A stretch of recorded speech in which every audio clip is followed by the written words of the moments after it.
What's going on out there in the land of YouTube? What's going on? What is going on? I gotta check my dog. See what my dog's barking at. Hold on.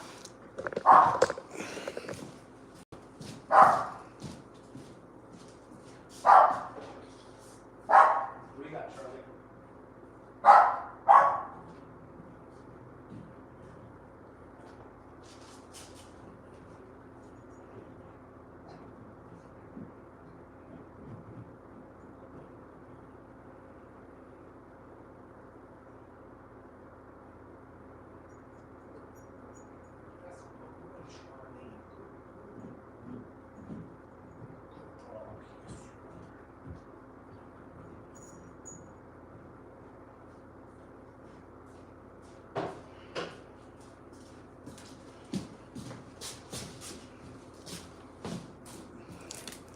Better get a water here real quick.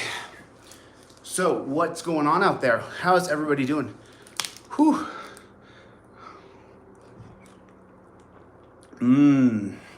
So tasty. How's everybody doing today? Bruce, how are you, buddy? What's going on? What's going on? Loose cannon. How's everybody doing? Whew. I have to go up those stairs and you know, the air here in Denver is a lot thinner. What's going on, Playboy? How's everybody doing tonight? What is going on? What is going on? How is everybody doing?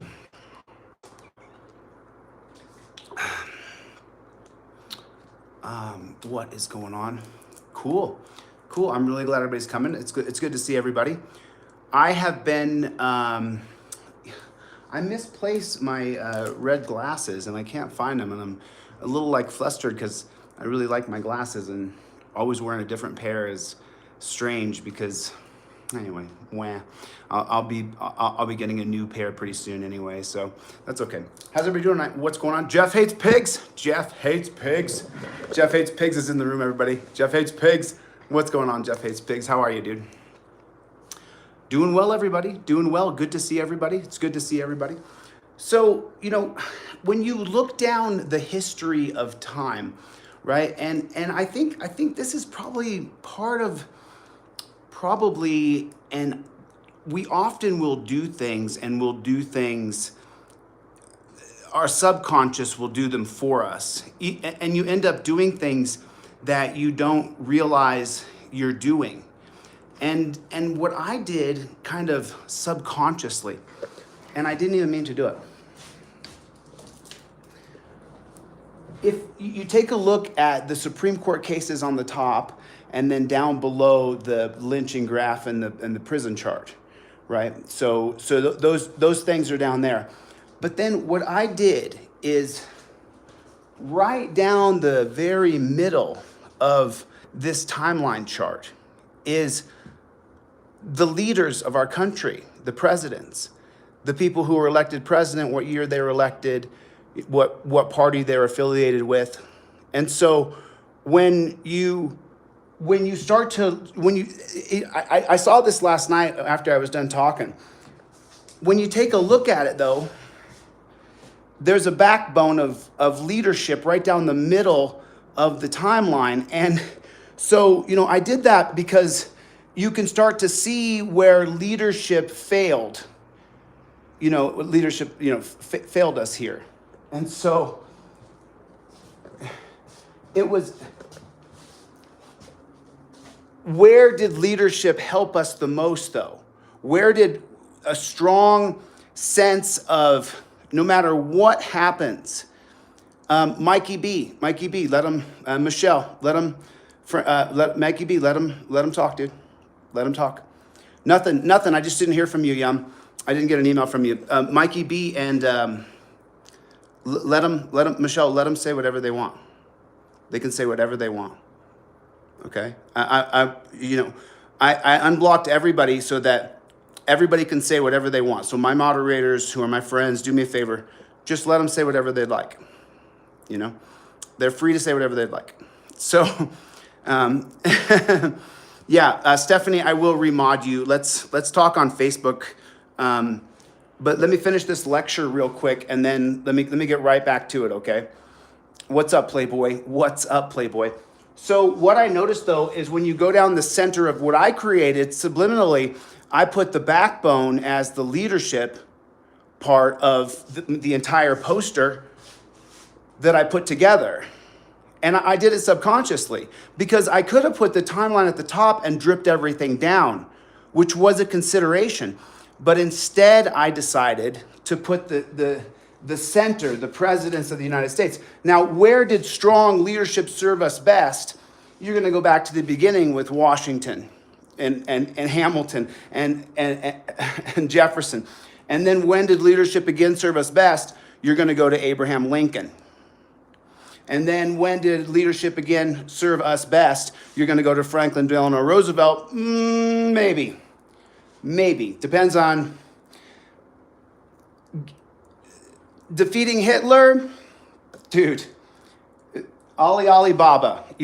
Concentration camps in America. FDR. Yeah. Franklin Delano Roosevelt. He was defeating Hitler. Hitler killed a bunch of Jewish people just because they were Jewish. So Franklin Delano Roosevelt, what he did was he defeated Hitler, but to do that, he violated the very principles of what America stands for. So, but when you talk about, when you're talking about steadfast, confident and strong leadership, where you say, I know what the problem is. I'm not negotiating with you. I'm not here to have a discussion about it. There is, go back to it. Go back to it. What did they say back here? What did Washington say? What did Thomas Jefferson say to the British when they signed the Declaration of Independence? And then, does anybody know what's the document called? What's the document called that ended the war between Britain and the new United States? What was that document called? Does anybody know what that's called? It's not the Magna Carta. It has a country's, the name of a city is in it. Thank you, Scott. I appreciate that. Treaty of Paris, exactly correct. And what year was that, Scott? What year was the Treaty of Paris? It was 17, what was it? 17, what year was the Treaty of Paris? Treaty of Paris is going to stop the war between America, not 1887, Kyle, that's not correct. Kyle, maybe it is. Let me think. No, 1783. 1783. To my recollection, it's a 7-year war. It's a 7-year war. So, you know what, though? It doesn't matter. I'm dyslexic. I mess up years all the time. But in the beginning, what were the terms for the United States and Great Britain, 1783? What was the terms for, thank you, I appreciate that. What was the terms for Great Britain and the United States to stop the war? What was Washington's terms? What did George Washington say his terms were? I want to hear it. This is straight American stuff. What did George Washington and Thomas Jefferson and Hamilton, what did they all say? What did they all say? They said what? They said there's no negotiation. The only thing that we'll do is a complete and utter independence, and we get to fish off these waters, and right? And it will be later the Monroe Doctrine that will truly set the standard that America holds today. The Monroe Doctrine. You guys can look that up. So that's going to be your fifth president right here. Right there, Monroe. And the Monroe Doctrine. Does everybody know what that is? Does anybody know what the Monroe Doctrine is? Okay. So that's when strong leadership really did us the best. And then when you get to 1861, what are Lincoln's conditions? What are the conditions he gives to the South? He says what? What are the conditions he says? What are they? What are they? Anybody know? Lincoln says what? He says, slavery is abolished. I've already wrote the Emancipation Proclamation. There is no negotiating.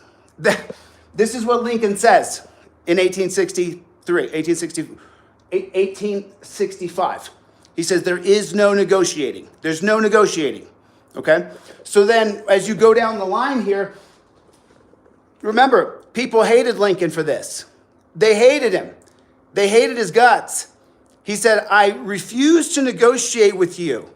I absolutely refuse to negotiate with you. So then it was the bloodiest war on American soil ever, right? So, well, that could be argued, of course, with the Native Americans. So then now, as you're going to push forward here, when do we have good leadership again? When is it? Who's the? Take a straw poll here. Who's the great leadership after Abraham Lincoln? Who is it? Who is it? Who is it? Who is it? Come on. No, I'm not going to give you guys the answer. Who was the greatest president after Lincoln? Who was it? Who was it? Who was it?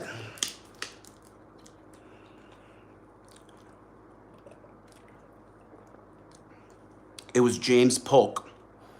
It was James Polk. You guys know who James Polk is? James Polk is going to almost double the United States and make it so that we go from sea to shining sea. We wouldn't be the United States we are today if it wasn't for James Polk. So, when you talk about anybody who lives in the Pacific Northwest or anybody who lives in Southwest America all the way over to Texas, you're going to get that directly from James Polk and what he did. Now, how did Polk make a mistake? He announced in advance he wouldn't be running for a second term, and his rival, a war hero, ends up winning the presidency after him. And then he dies. James Polk dies. So, but the strong leadership of Polk, when he says, this may not be popular, but I'm going to attack Mexico. People may not like me for doing this, but I'm going to attack in Mexico. That's what I'm going to do, right? So think about that. The country's been through so much.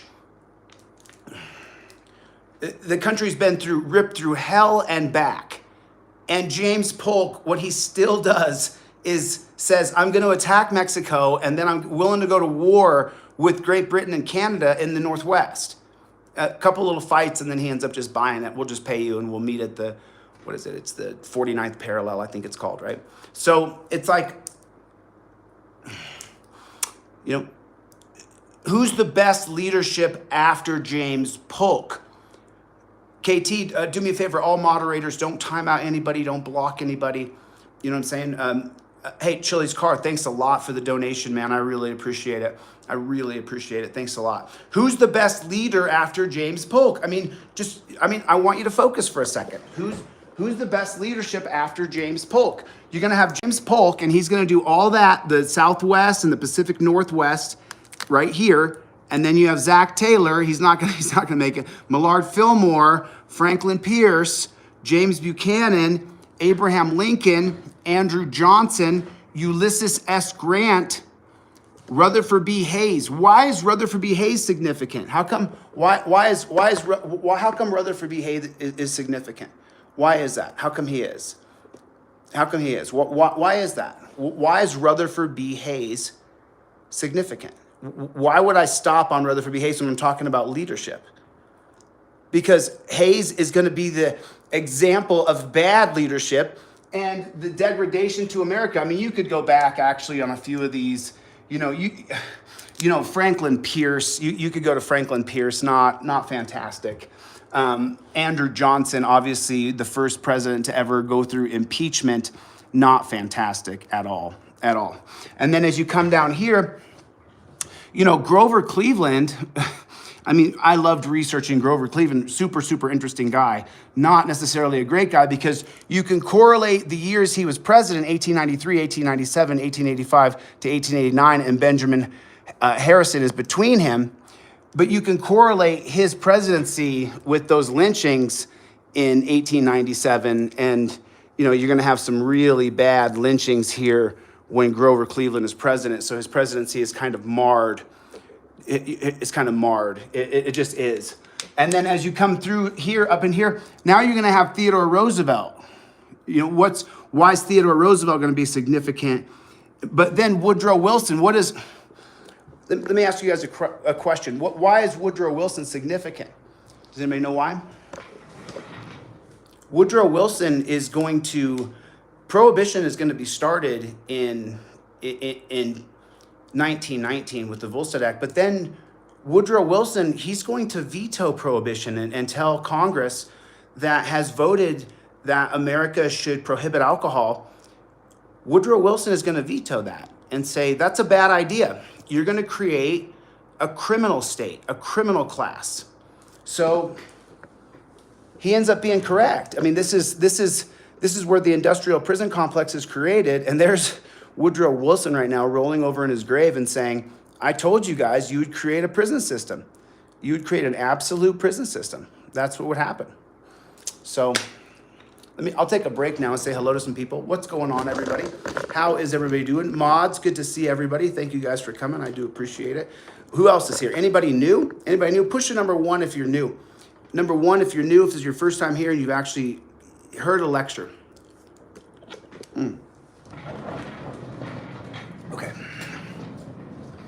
I thought I put it on slow chat. Forgive me, I'm what's going on, Playboys?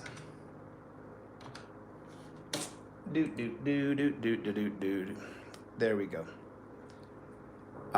Corrections 101. I don't think anybody's getting timed out at all. I haven't seen anybody get timed out at all.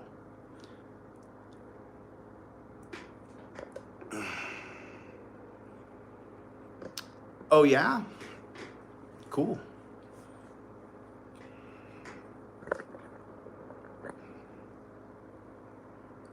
There you go. Is that better? There we go. How you guys doing? Good to see everybody. What is going on? Put a number 1 if you're new here. Put a number 2 if you've been here for a long time. Put a number 1 if you're new here. Put a number 2 if you've been here for a long time. Will you do that for me, please?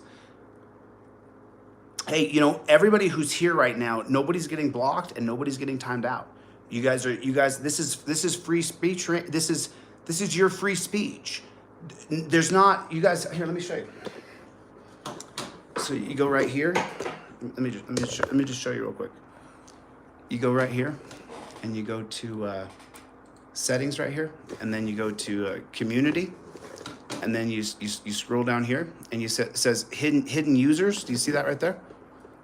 You guys see that? There's 0 hidden users. Nobody is hidden.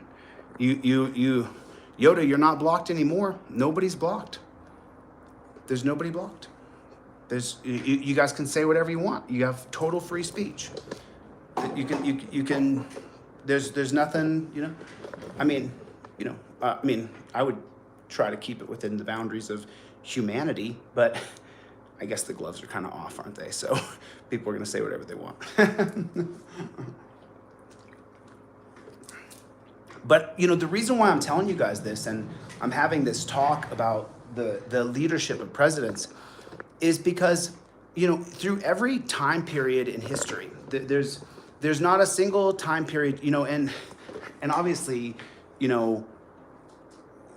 I put this together. So as I put this together, every single thing on here, I researched every single thing that I could research. Rufus Peckham, Rufus Peckham. Do you know why Rufus Peckham is on here? Rufus Peckham is the guy who wrote The Holding in 1900. His head actually covers up the holding of Bad Elk versus the United States. And what Rufus Peckham said in The Holding is that you are not allowed to resist police. There will be no resisting police. That's what Rufus Peckham said. And that holding from 1900, Bad Elk versus the United States, is still law today. Rufus Peckham. You are not allowed to resist police comes from 2 Native American Indians who shot each other that had both assimilated. They went through this thing called assimilation. And when they went through assimilation, that's where you become a part of the white culture. But assimilation, if you guys look up what the government meant by assimilation, it meant something completely different than what assimilation for you and I would mean. Assimilation would mean you come together. Assimilation for the government meant divide and conquer the Native American tribes that were left here in the United States. So this guy's right here. This guy's named Oliver Wendell Holmes. So Oliver Wendell Holmes, he's like a legend in the Ivy League colleges. People absolutely, the professors in the Ivy League schools, they teach, because I've audited a bunch of the classes I found online and I watched them, and they absolutely kind of idolize Oliver Wendell Holmes. But to me, he's the guy from the 1927 case. Is it 27? 19, right here. 1927 case of Buck versus Bell. So Oliver Wendell Holmes in this case, I believe I'm correct on this. He's the one that wrote that you could involuntarily sterilize people. So, it's, needless to say, I don't really have a ton of respect. Oliver Wendell Holmes was a guy who's like a throwback. He was a throwback for then because he fought in the Civil War. He's going to be born. Yeah, he fought in the Civil War when he was like 18 years old. Oliver Wendell Holmes did. My brain is just starting to. The more I dig into the brain, the more it'll start to pull up little facts about Oliver Wendell Holmes. So. Oh, yeah. Listen, so I already addressed any kind of controversy on my backup channel, and I said, I spoke a little in depth about, I said something the other night I didn't mean in anger when I was upset, and I apologize for that. You guys can find that full apology on my backup channel. So if you guys haven't seen that yet, take a look at that, because I think it's appropriate to bring it up, but at the same time, I think that everybody who's been watching and keeping score of what's going on has some level of understanding. Hey, Mikey B, let them say whatever they want. Even Susie, Mikey B, let Susie say whatever she wants to say. Let them say it.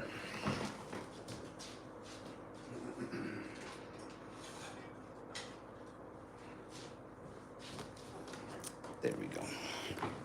So as we sit and we move forward and we think about, leadership in our country, you're going to get up to the 1964, 1965 Civil Rights Act that's going to be written by John Kennedy in 1963, but he's going to die before he has a chance to see the Civil Rights Act. And then Lyndon Johnson is going to push that through. So, you give Kennedy a ton of credit for being a great leader, and then you give Lyndon Johnson a ton of credit for pushing through Kennedy's agenda, because remember, he was to balance the ticket. So not only did he flip sides from Lyndon Baines Johnson was on the ticket to balance the ticket for Kennedy. You have to have people who are going to win the presidency all over the country, not just in California or New York or in central Texas, Oklahoma, Nebraska, that area there. So Lyndon Johnson was a part of Kennedy's ticket because they needed to balance the ticket. So when Kennedy was assassinated in Dallas, of course, the people who opposed Kennedy's agenda initially believed that Lyndon Johnson would not push his agenda through. It would not happen. They were, Well, we've seen the nature of man here on the internet, haven't we? Haven't we seen the nature of people, of human beings? They're extraordinarily gullible. They'll believe anything, and if they're unhappy in life, they'll spread their unhappiness on to everybody else. So we've seen that. So was John Kennedy's opponents happy to see him be killed? You would hope not. But the truth is that they didn't think that Johnson would push through his agenda. And then he did. And so what happened? The polls switched. The Democrats became Republicans and Republicans became Democrats. If you had gone back before Kennedy was elected, that would have been the Republican Party. That would have been the Democratic Party. But so it's a little bit mind numbing when you really get into the logistics, So then Kennedy had amazing leadership because unwilling to budge in the Bay of Pigs. What was his compromise with Cuba and Russia? Does anybody know what the compromise with Cuba and Russia? Does anybody know what that compromise was? Does anybody know what it was? The compromise between Cuba and Russia and America. When John F. Kennedy was on the phone talking, okay, what was his negotiation? What was his? I don't want to say anything. I don't want to give it away. I want people to actually learn. What were the terms of him negotiating with Russia? What were they? What were they? What were they? So I'll tell you. Kennedy told the Russians and told Cuba, no, you will back those weapons out and you will get the hell out of Cuba, Russia. And if you come back, and what did I say earlier? This falls back to the Monroe Doctrine. The Monroe Doctrine said that North America belongs, and the area around it will be controlled by the United States. That's what the Monroe Doctrine says. That's what it says.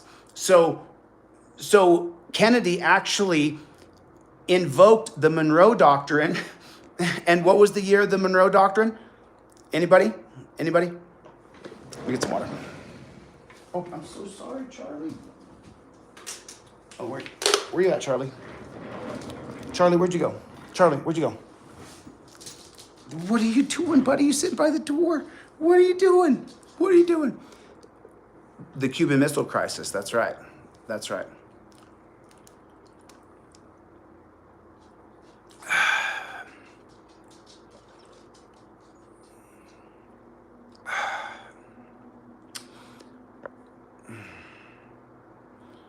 Okay, Johnny. Okay. Yeah, you guys, listen, this is, so Kennedy, he was unwilling to negotiate with Gorbachev or Castro, and he told them, F you, there will be no negotiating. You will do exactly as the United States tells you to do, and if you don't, we will go to war against you if that's what you want to do. John F. Kennedy was on the brink of nuclear war with Russia. So leadership, and leadership often means telling people, I'm unrelenting in this regard. I will not negotiate. There is no. So then now let's move forward again. Now here's where you get, here's where you get dumb, let's not go into bad leadership because there's, America is replete with just complete and utter. Tom Morgan, wasn't it Gorbachev? Who was he negotiating with back then? Oh, did I say Gorbachev? You're right. It wasn't Gorbachev because that was Reagan told Gorbachev to tear down that wall. John F. Kennedy would have been. Ooh, man. Now I have to go into Russian presidents.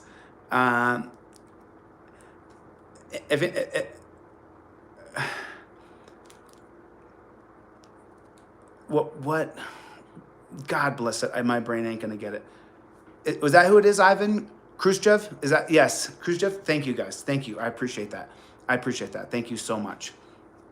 So, when Kennedy's negotiating with Khrushchev, he says the answer is absolutely not. Absolutely, you will back down, or we are going to war, and we're ready to do it now.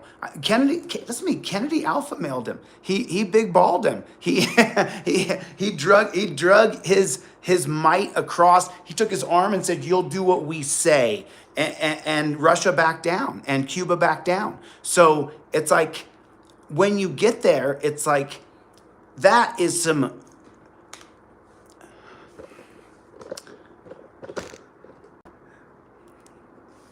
I'm going to change the term of this because this isn't actually what we called it. We called it something different. I'm going to change the term of this. When I was a kid in wrestling, when I was in elementary school and junior high school, and even in high school, I think, we said that when you wrestled a guy with red hair or orange hair, they had like this inner God strength that was like, they were just so man, redheaded dudes, orange-haired dudes were so tough. I mean, they were so freaking tough, you know? Oh, is that right? Cynthia Khrushchev banged his shoe on a table. That's interesting fun fact. So we called these guys, they had this inner God strength.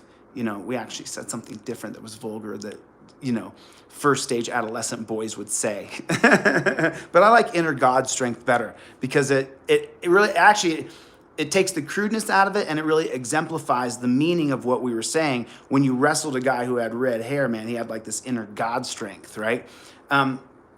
So then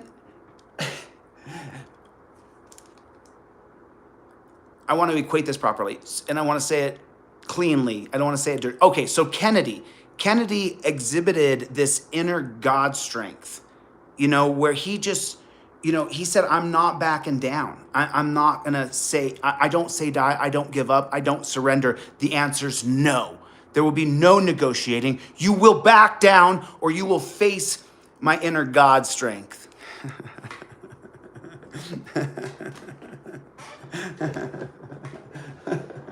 So, you know, it's funny because when you know, and now this is the problem. This is the problem with leadership and our current system with an unelected Supreme Court. Woodrow Wilson, he vetoed prohibition, and then Congress overrode his veto. Okay?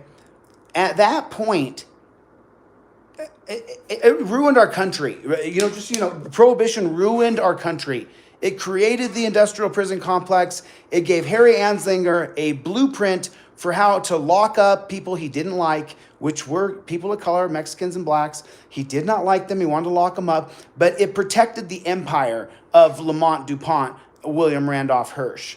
You know, it protected these two guys' empires. You know, there was a relationship here between Andrew Mellon and Harry Anslinger.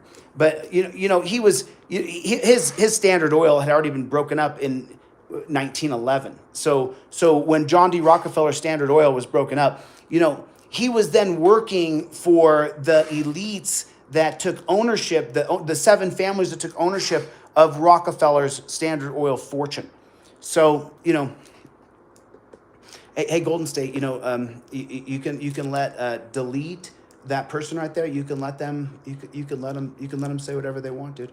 This is totally free speech. They can say whatever they want. They can say whatever they want. Someone said I'm soft, brother. I'm soft. Actually, you know what? I kind of am soft. I've been laying around for a week. My knee stopped hurting when I walked, though, so I'm super grateful for that. The pain of constant pain in my knee it seems to have subsided, so I'm very grateful. Being able to walk around without feeling pain. There's still the popping and clicking and ticking and, you know, all that stuff. So, but I have to get an MRI when I get back to LA. For the people who love me and care about me, that's when I get the MRI. I'll let you guys know.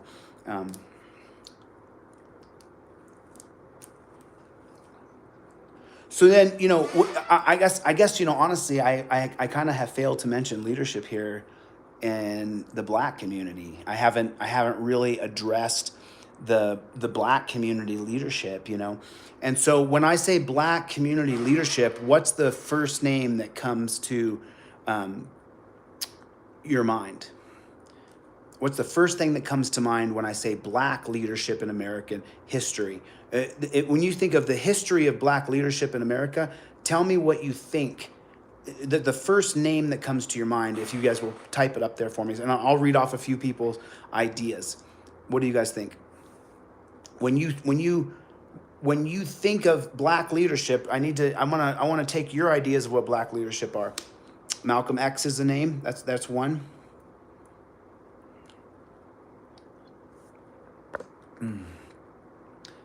Hey, don't talk to pigs. Don't talk to pigs. Don't time anybody out. You know, Yum will get your you'll get your wrench right back. I'm gonna give Yum. I only took Yum's wrench because Yum was timing people out, and I tried to get him to stop, but he didn't email me. So Yum, your wrench is coming right back, dude. I don't want people to time anybody out. I want to have a free speech zone. I want them to be able to speak. MLK, that's Malcolm. Right. Right. Right. No, wrench. The Yum got the wrench taken just for this broadcast because I didn't get an email, and I was trying to email Yum and say don't time anybody out. But just the truth is you guys can say whatever you want. So don't talk to pigs. Don't time anybody out. I don't want to take your wrench, dude. Don't time anybody out. Please let them say what they want. Okay, let them say whatever they want. Don't talk to pigs. I'm talking to you. Let them just say whatever they want to say. Frederick Douglass.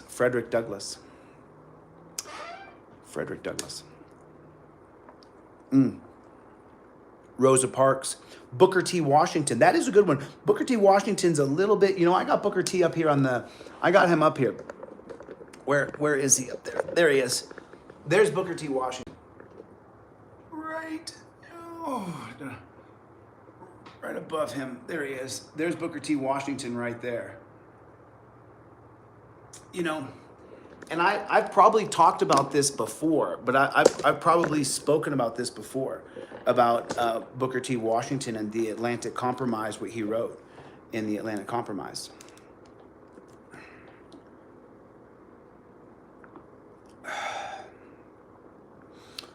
What happened to my buddy Bao? What happened to my buddy Bao?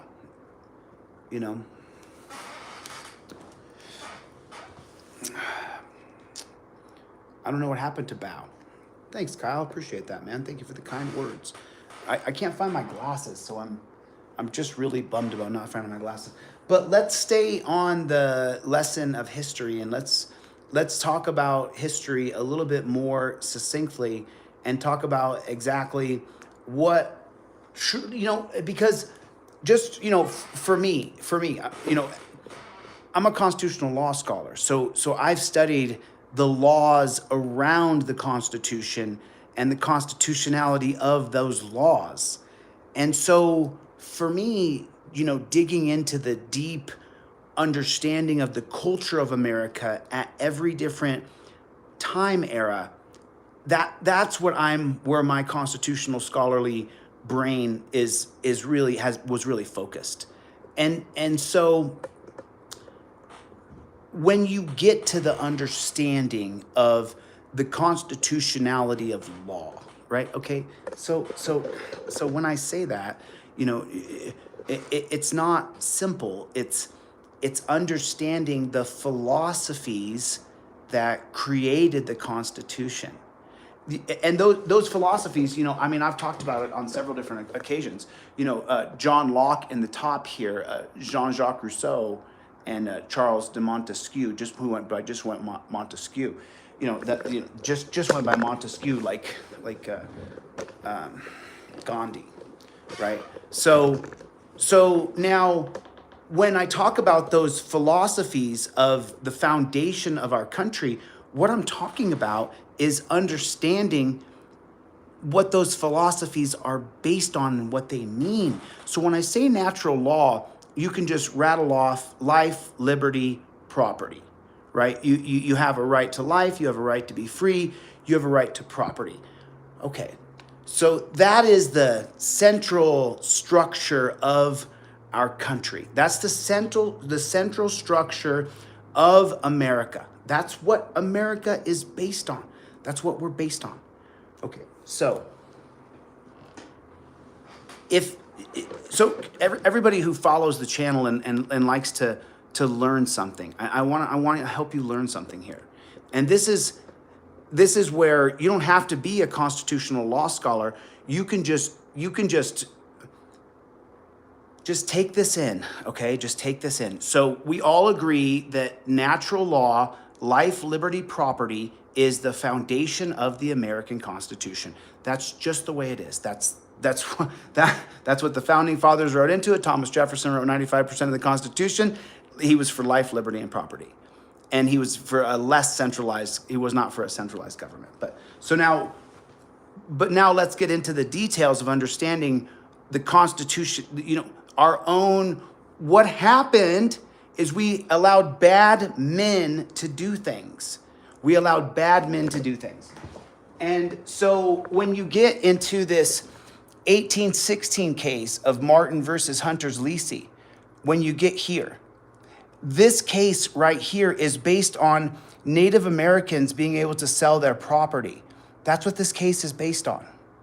And so then when you go up and you look that it's the Marshall Court, and so you say, well, if you don't know who John Marshall is, that's a whole nother lecture. But this case right here, John Marshall writes this opinion where he's going to invoke the holding of Pope Nicholas the ninth or the sixth. My dyslexia is kind of flipping around the numbers in my head right now, but it's Pope Nicholas though. Pretty sure it's Pope Nicholas who writes the Palpable, and the Palpable says that any Spanish conqueror who comes here and conquers the American these lands can take dominion over any of the people here, and so that's when the Supreme Court justice says that the Native American person here is not allowed to sell their land to another person because that land belongs to the government, that violates life, liberty, and property, that all men have a right to life, liberty, and property. Life, liberty, and property. That's we violated our own compact. We violated our own principles. We violated the rule of law of the Constitution that Marshall wrote the opinion in Marbury versus Madison that the Constitution is the rule of law, that the Constitution is based upon what? Life, liberty, and property. So then just 13 years later, in 1816, John Marshall's going to write that Native Americans can't sell their property. It's the hypocrisy it's just mind-blowing. It's just absolutely mind-blowing. And it's, when you really, so just so you guys know, okay. So just so you guys know, let me tell you guys what happened. Okay, let me tell you what happened. Yo, Jarvis, check that out. Bam, look at that, bud. Look at that. I'm a little soft right now. No push-ups, no nothing right now, Jarvis. But I'm working, brother. I'm working. I'm working on it. So I'm gonna have to get back into shape a little bit. Because I laid around a little bit, to be honest. I could feel the softness in my cheeks and just, I feel good though. I feel good because the hard work for me is done. The things I had to get accomplished for this week are already done. So now tonight, I'll just lay out the order of which I will lay out my things, and then that's going to be fantastic. So, so where were we? Can someone remind me where we were? Where were we exactly? Where were we? Everybody hit the like button. Good to see you, Archangel for Truth. Don't time anybody out. Don't block anybody. Let people say whatever they're gonna say. Let them say it. Let them say it.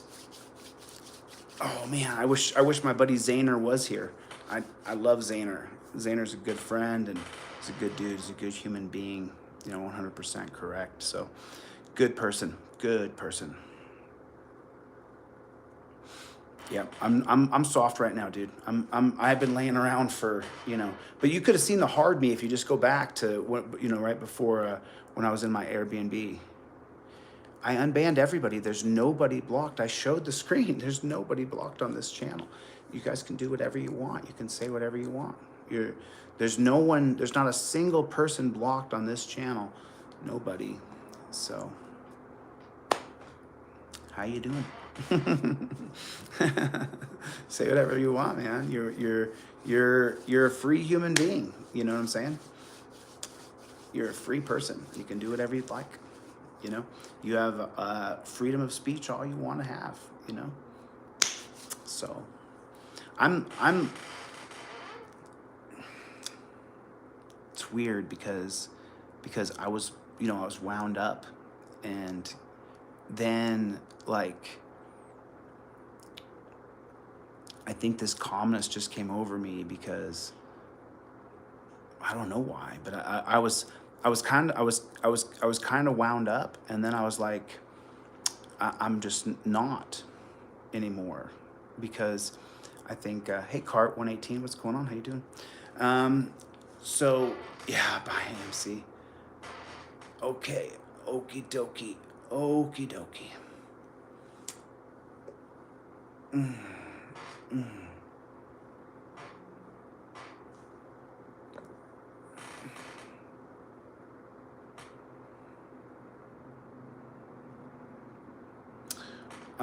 You know, Jarvista, the way you get, so I'm 48. The way you get the extra gain is by fasting for more than 18 hours. That's where you get the extra burst. For all men, if you fast for more than 18, I usually go 20, 22 hours. Your body will give you a slight little burst. And I'm going to go more into that, into don't push the button. I'm going to go more into that there. You know what I'm saying? So, yep. Cool. So listen, I think that the troll show started. So you guys should all those trolls now should go back over there. All those trolls should go over there. Just now you guys, you know what I mean? Now that the show started over there, and go, just migrate over there.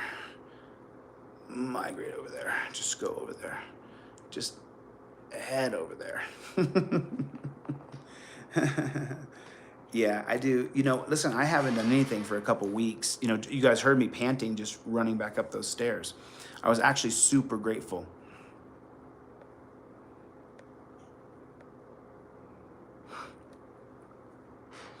Well, I thought we were having a nice conversation about physicality, dude.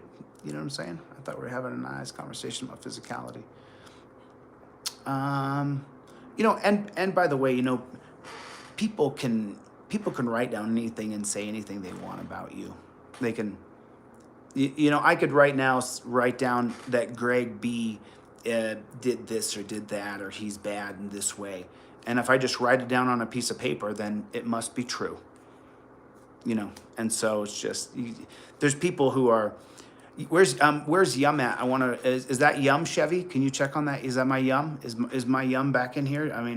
Yum, I hope you heard me earlier that I just didn't want you to block people. Did Yum drop a comment? I didn't see Yum's comment. Yummy, did you drop a comma? Did you drop a comment? Yummy. Yummy. Did you drop a comment, please? Okay. So, and just so that now the numbers are coming down, and we're going down more into there you go, Yum. I just don't block anybody, Yum. I was trying to get you to stop you blocking people, but you didn't. You must have not seen the messages or something,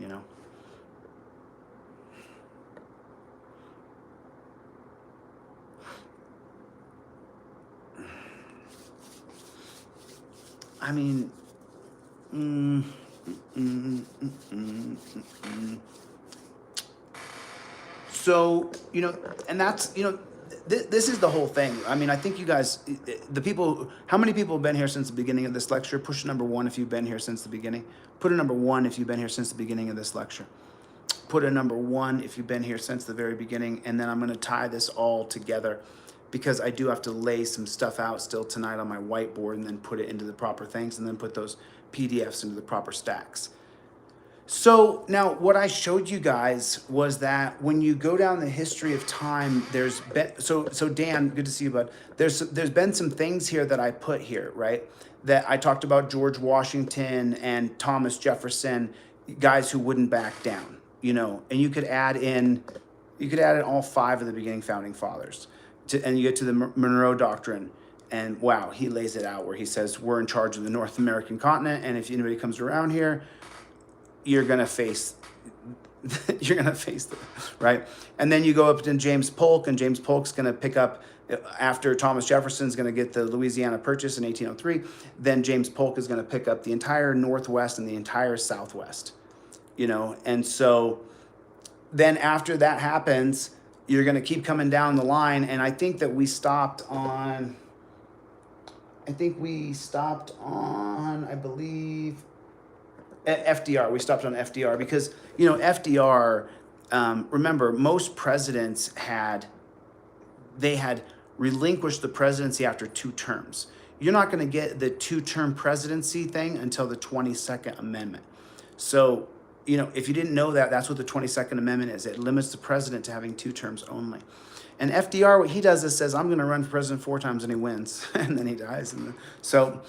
But the point is what I'm talking about is people who are unrelenting, who are unwilling to back down, who will look at a fight in the face and say, you know what, I will turn and I will face this fight. People like me. And once I tell you that you and I have entered into a fight and you have decided you want to fight me, and obviously that the only way we can fight in today's world is through the legal channels. Well, then, there's what I've decided is there's going to be people that I'm going to have to take down. And so I'm going to be just like Kennedy. I'm going to be just like Washington and say that I have zero compromise. And I don't think that the people who picked a fight with me have the same amount of fortitude that I do because it's on my lawn. So it's a lot different when you're fighting on your home turf. So I'm fighting on my home turf, so it's all good. It's all good in the hood. I've got to get to working out again. I really do. I'm gonna get back to working out. I got to get back to doing push-ups. I was breaking out 50 at a time pretty quick before. Now I got to get back to it. I got to get right back to it. But so listen, I just want people to understand. There's certain personality types. Lincoln was unwavering to the point where he would drag the country into an all-out civil war. But the country was ready for it, and it had to happen, And so that's kind of where I'm at, It's kind of where I am. I'm ready to do anything that I have to do legally to push forward, to keep doing what I'm supposed to do, And the plain and simple truth is that there just are people who don't have the same amount of drive that I have. They don't have the same mission that I have. There's not something propelling them forward other than their own self-vanity and their own pocketbook. And that's what really drives them. And you can see it, or their own like hatred for people, because they're so angry because, they just, this is what they amounted to, or they think that they're something great, but they're, if they were great, then everybody would talk about them, but they don't. So I hope everybody understands that, everybody wouldn't talk about you unless you had something about you, right? And so, obviously I'm learning that, and humbly I push forward and I just try to just keep the perspective of the mission is the most important thing. Doing this quarter right now from October to December, what I'm about to do right now, this should be riveting and changing. You guys have no idea the people who are my friends here. I cannot wait for you guys to actually understand the depth that I've gone to with another friend to accomplish what we're doing next. It is so unbelievable. And I have the vision completely laid out. It is so unbelievable. And I can't wait to show you guys. I really can't wait. So,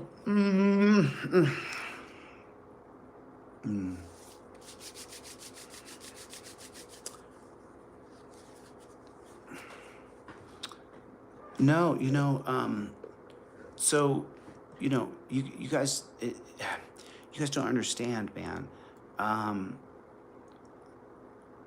do I say that with it's, I just want to make sure I say the proper thing. You know, I want to make sure I use my words properly, because getting angry and saying the cancer thing, you know, it's like, you shouldn't say things like that, but it just shows how far someone's been driving you and pushing you to try to hurt you and try to affect you. So, but I want to say something, and I want to just say it properly, you know, because I don't want to insult anybody else. You know, people are people and everybody's individual. Let me just put it to you another way, so that the people who are here, the people who are my moderators and supporters and people, there's people who wish they could be you. There just is. There's people who wish that they could garner, and look, as humbly as I can say it, it doesn't matter if I go back to my elementary school wrestling team. I mean, it doesn't matter what I've done in my whole life, no matter what I do, it doesn't matter. It just garners a lot of attention. That's and so there's people out there though who hate that people would listen to me and not to them. And so they'll do everything they can to say what a terrible person I am, but they really can't get anybody to say I'm a terrible person on camera. They really can't. If they could, you guys would have heard about it by now. And then, you know, I get mad and I say, you know, stupid things when I'm upset, and I'm sorry I said that stupid thing, right? I'm not going to keep on beating it over the head, but, you know, I said I'm sorry, and so you got to move forward. You know, my state of mind has been affected by being stalked and stuff, you know, so, you know, I make some mistakes, but I just keep going forward and try to be better and try to be a better person. But the things that are going on online are just, you know, they're really disgusting, you know. People shouldn't stalk my home. You know, I shouldn't go home to dog shit on my doorstep. You know what I mean? That's not right. You know, everybody knows that that's not right. You know, it's pretty weird. You know, my van got stolen, and I can't help it but think that, you know, they didn't find the van. So I recorded the conversation with the detective. Actually, I recorded the conversation with the insurance adjuster, but there's a lot of my private information in there, so I don't want to just play it. I have it on my phone. I could just play it, but I told the insurance adjuster who was taking my claim, I said, look, there's a group of people who are stalking me, you know, and if I didn't tell you, it wouldn't be real. And I gave them the information. I gave the insurance adjusters the information, because the questions I asked were, you know, typically does your van gets found? And they said, you know, your van gets found within like a week to 10 days. They find most cars. And then he said that they find like 90% of cars within like 28 days, 4 weeks. So he said it is highly unusual. They haven't found my vehicle yet. I'm one of the few vehicles they don't find. So that would make me think that someone took it, put it in a garage. They don't give a shit, you know. I mean, of course I'm speculating, but I told them about the group of people who are tracking me and following me around, you know. So it's like, you know, and what I do is I just keep track of people in their chat. And I have those people now because I think eventually I can get a RICO case. I can get a RICO law.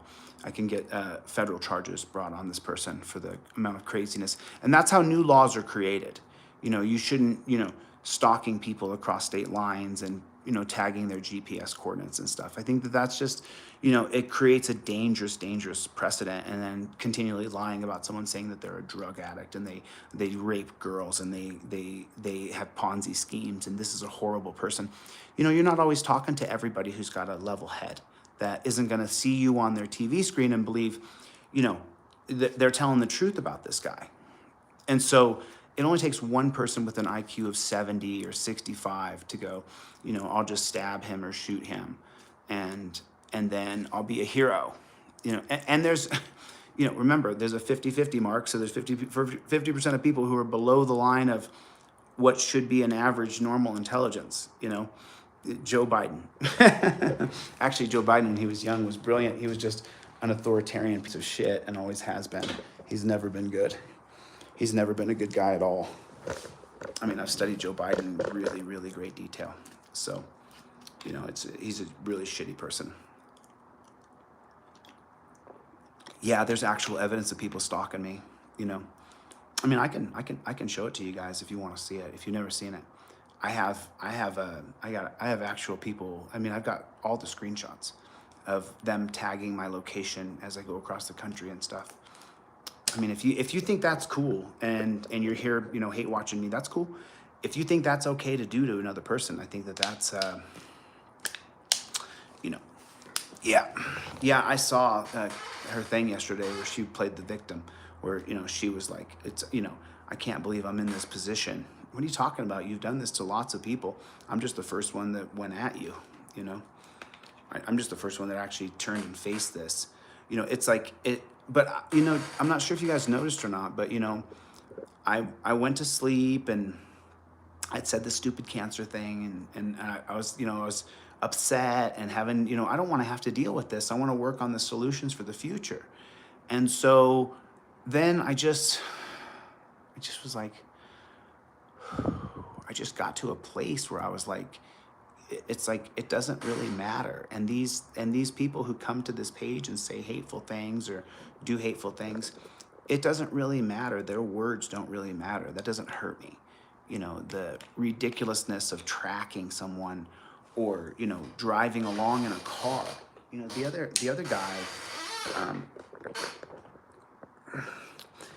guy, Josh Abrams, what he did is he drove down the road filming himself saying, I'm driving all over Boston looking for Chille. Please send me money. I mean, Josh is a 7-time felon. Just got out of prison. Just got off probation. You know, if you think that's cool, you think that's okay, then, you know, you and I just have different metrics of what's socially acceptable. You know, I don't think that that's, and the pathological lying of the guy is why I sued him for defamation. But the reason I filed a harassment protection order against Josh is because, and by the way, he is literally being hidden in his mother's basement. I'm really not joking. I'm not kidding. I'm not kidding. You know, and by the way, all of my moderators here, if you guys ever have, if anybody has a screenshot of in their Discord account where they track my location, make sure you always send that to me. In the Discord account, wherever they track my location and they post it, they'll be trying to erase everything now, but we already have most of them. Hey, Clash with Bow. So I need to get in that Discord account, and anything that tracks my location, I already have, you know, 10 screenshots, but anything I missed where they tag my location and they said he's here or he's at this gas station, always take a screenshot of that and email that to me to DeletelawZ@gmail.com. Because that's not free speech. That's equals doxing people, you know. And then even after I filed a harassment protection order, you know, that night, Kate put my address on the internet. So, you know, you as a person watching this, you know, Clash with Chow. I thought you were Clash with Bow. What's going on? What happened to Clash with Bow? Now it's Clash with Chow. Chow Cloud Chow Bow Chow Bow Chow Bow. I'm not sure who it is. I'm not sure who that is. Boom, boom, boom, boom, boom, boom, boom. Oh no. Just please make sure you get that statement notarized and get it to me right away. ... And let me read that thing too. Thanks. Is she okay? Question mark. Or is she ... How bad is this?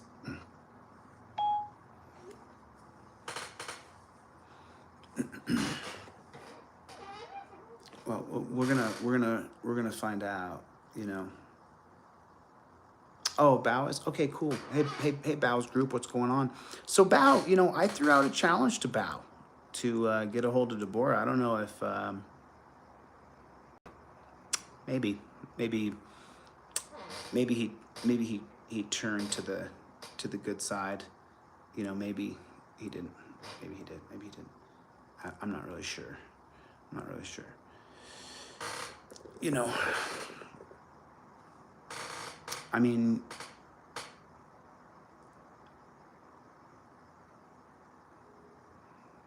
see, like, you notice that there's people who are just so desperate for attention that they'll come into my chat and just, you know, if I'll let them say whatever they want, you know, just pay attention to me, everybody pay. I know I could never garner the ideas that Chille has I know that I don't have the knowledge that this guy has, but let me go into his chat and type, hey, everybody, look at me, look at me, look at me, look at me, look at me.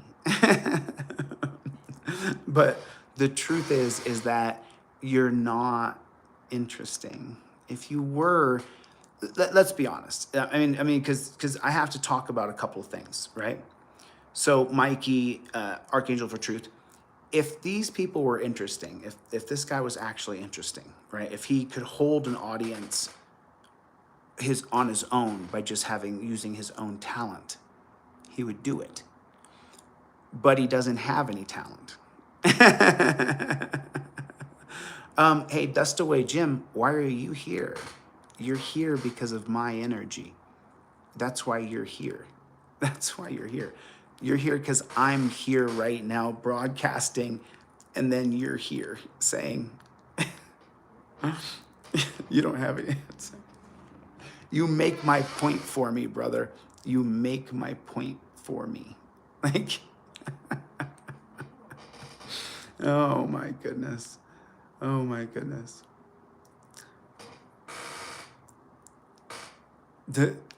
Listen. For people watching this, and I didn't know that I would garner this much interest from people. Do you know? So it's pretty crazy, right? Like, could you imagine, right? Like, this douchebag in my comment, just dropping comment after comment, trying to say, look at everybody, look at me, pay attention to me, right? I couldn't imagine in my worst nightmare that I had to go to Mikey B. I went to Mikey B's channel, and then my only drive or goal was to make a video about Mikey B today. Like, let me go online because I have nothing else going for me. So I'll just whatever. Anyway, I wanted to come on and teach history.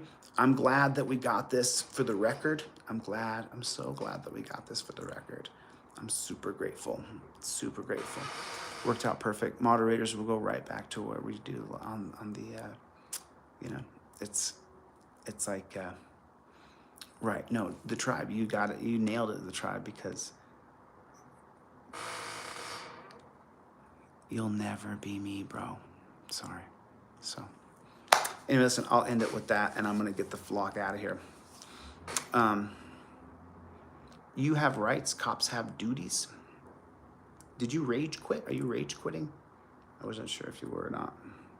I'd heard that earlier. I wasn't sure. What's going on, Playboy? What's going on, Playboy? Okay. I sure do love you, though, buddy. I hate to see you go.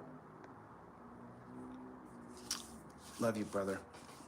I hate to see you go. But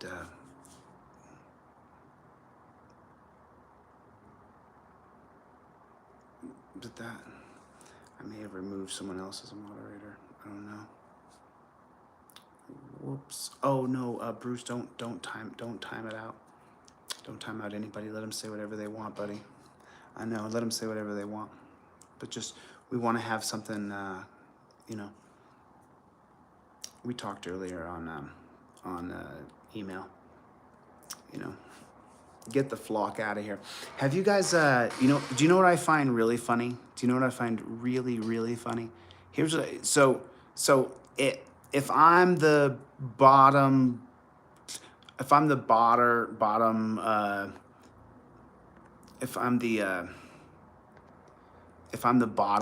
the pit, right? If I'm all these horrible things, why do they, let's get the flock out of here? Why do they all say, let's get the flock out of here? Why do they all use the term beta now? They all use the term beta boy. They all use, why do they use all my terms? Why do they use playboy? What's up, playboy? You never heard that before I said it, did you? I actually got that from my buddy who's an agent.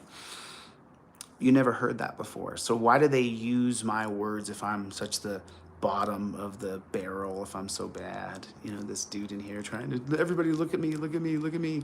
Uses everything I say, mimics everything I say. Just, it's just such a talentless dude. That's the worst part. Like, if he had it, like I watch the things he creates, and it's like there's just like it's like no real talent. It's you know.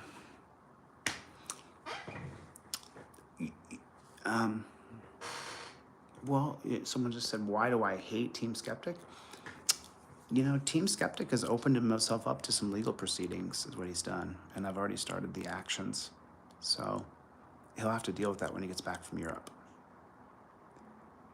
I will work within the system before me because I understand it very well.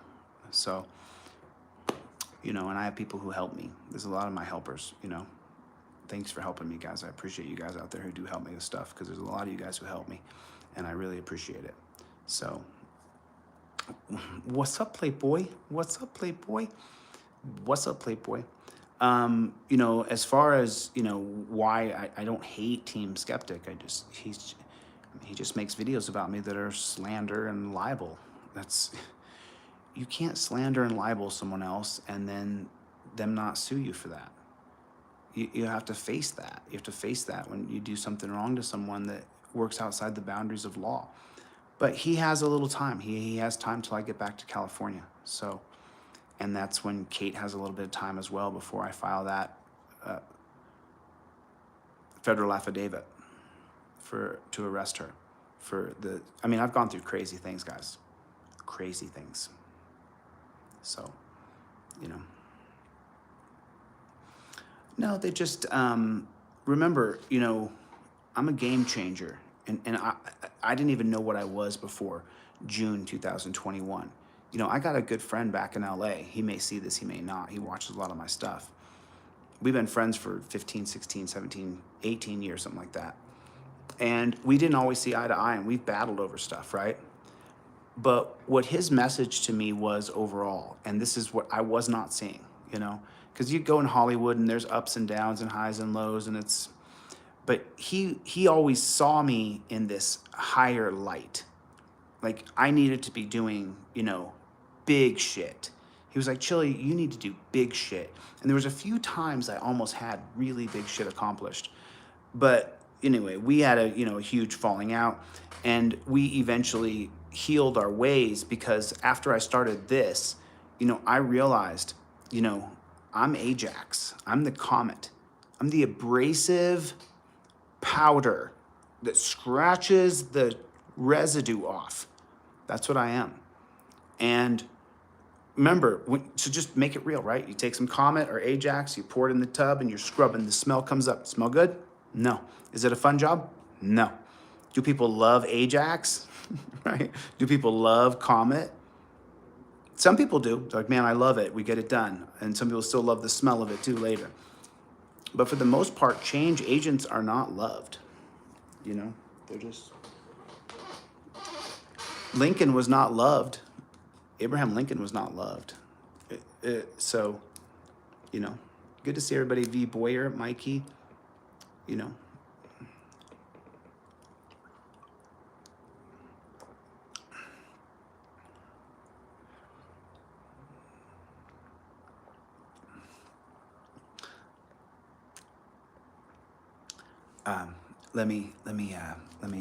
I don't typically read the trolls' comments, but this guy wrote, here's a question. If I'm talentless,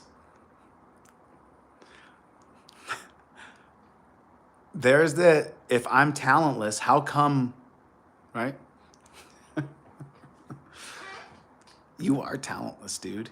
If you had any kind of talent, you'd do something with your life. You'd have some sort of mission that you would be able to lead people. But the truth is, nobody would follow you because you don't have any passion for any mission. You're just a scumbag, dude. And your time will come, dude. I promise. I could pull open the file and show it to you. Your time will come. Your time will come. And you may, let's just say that guy does have some talent. You're not a rock star, dude. You never have been. You never will be. I was, just so you know, my whole life, I've always had guys like you who are like, you got a little bit of talent here and there, but really you just pale in comparison to me. And so I've always had guys over my shoulder who hate me because I just am too bright of a light. And that's this guy here. That's why he'll use me and, try to jump on my back and say, look how bad this guy is, right? But the truth is Kate's got a bunch of fake trolls watching, dude. They have multiple accounts and they log in at multiple different, their phone, their laptop, their computer. And so just so you know, 1,000 people means 300 at the most. 300, 300 people. I get more than that just teaching history. Anyway.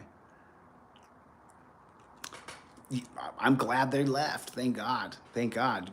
Go find your like happy place.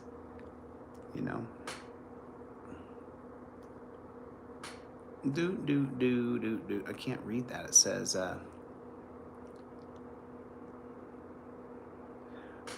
you have rights, cops have duties. I didn't chop you, dude. You said you wanted to leave. I mean, what are you talking about, dude? I can re-add you, dude, on the computer, but what do you want me to do? You said I want to leave. You wanted to rage quit. I was like, all right, dude. Okay, I don't know. You know what I'm saying? Like, I'm just a person, dude. Just a person. So, anyway, yeah, I wanted to have this talk about history because perfect comment. Thank you, Lenu. I appreciate you leaving those comments. I really appreciate it. Perfect. Let's stay on for a few more minutes so that we can continue to get the,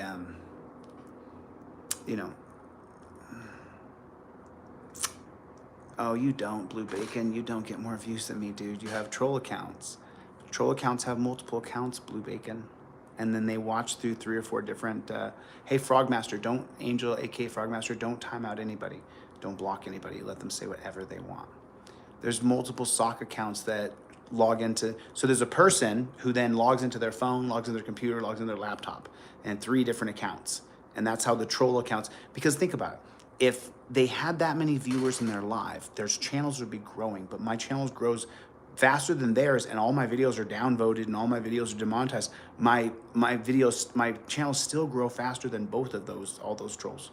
So, you know what I mean? If they really had that many people in their live, their channel would have grown like mine was when it was growing like 7,000, 8,000 people.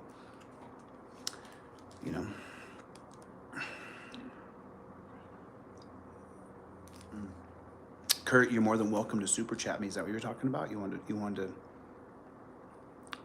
Oh yeah, P-Rex. She's cooked, dude. She can enjoy this Monday and Tuesday. She's cooked. I've got sworn statements from a bunch of people. I proved the harassment. So.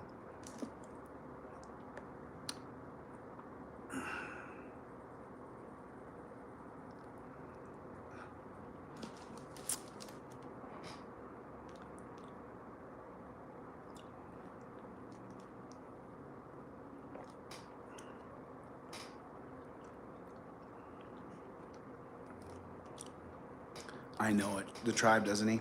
The guy just grovels for attention. I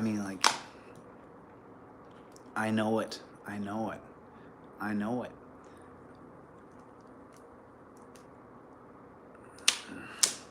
So, hey, commenter, auditor, I think I've already answered this like 4 or 5 times.